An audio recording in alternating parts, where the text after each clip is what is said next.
Welcome to the Hotelligence Podcast, your strategic vantage point on the changing landscape of hotel safety. Hosted by Jim Kortz, a retired FBI DHS investigator, and Don Carr, a former frontline security owner-operator with years of first-hand incident response experience on hotel properties. Every episode brings you closer to understanding the full picture and what the future may hold. Let's begin. Welcome back to another episode of the Hotelligence Podcast. This is Season 2, Episode 9, When Not Acting is a Decision. On the last episode, we said knowing is not neutral.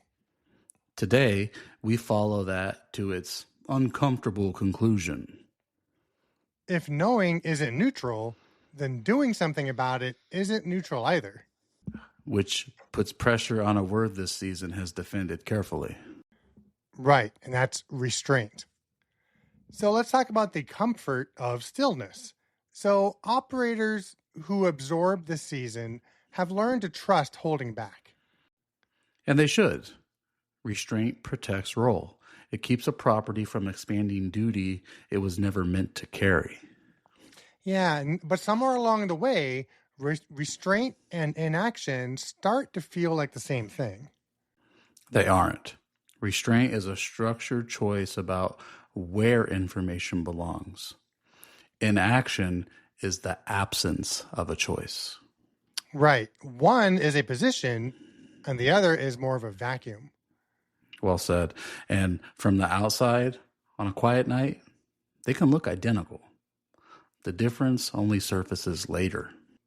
The line that separates them is the one we drew last episode. Right. Knowledge.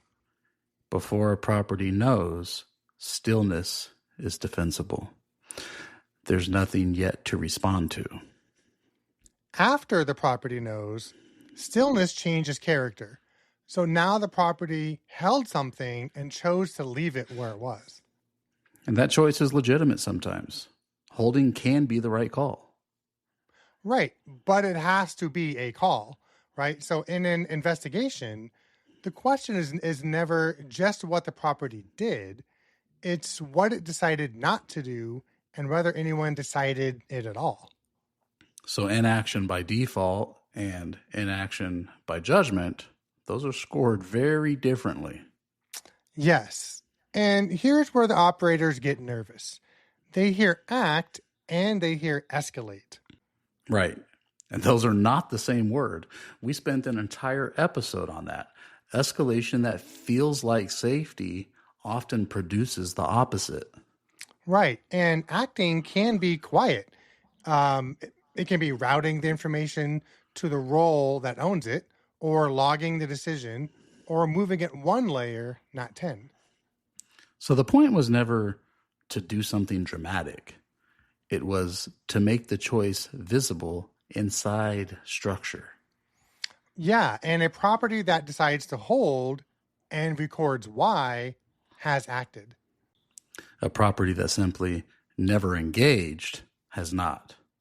Same outcome on the surface, opposite position underneath. Yeah, and what counts as acting really depends on the property. Right. So the role present at 2 a.m. on a limited service night shift can do less than a full service operation with a duty manager on site. So the threshold moves. What a reasonable property could have done shifts with what it had available. Right. But the principle holds across all of them. Once knowledge is present, the option to do nothing is still an option. It just stops being a free one, if you will. Yeah, the market sets what acting looks like. It doesn't excuse the property from deciding. And that's Season 2, Episode 9 of the Hotelligence Podcast. Next time, we'll talk about why the vendor doesn't carry your duty. What happens when a property hands the act to someone else and assumes it handed off the obligation too? And remember, we're in this together. And together, we make hospitality stronger. We publish a short written insider briefing alongside each episode. The link is in the show notes. Thank you for joining the Hotelligence Podcast, where experience informs smarter, safer hotel operations and prepares you for what comes next. Stay informed, stay confident, and stay connected. As the conversation evolves, Jim Cords and Don Carr will highlight developments that help hotels strengthen their approach to safety and risk management. See you next episode.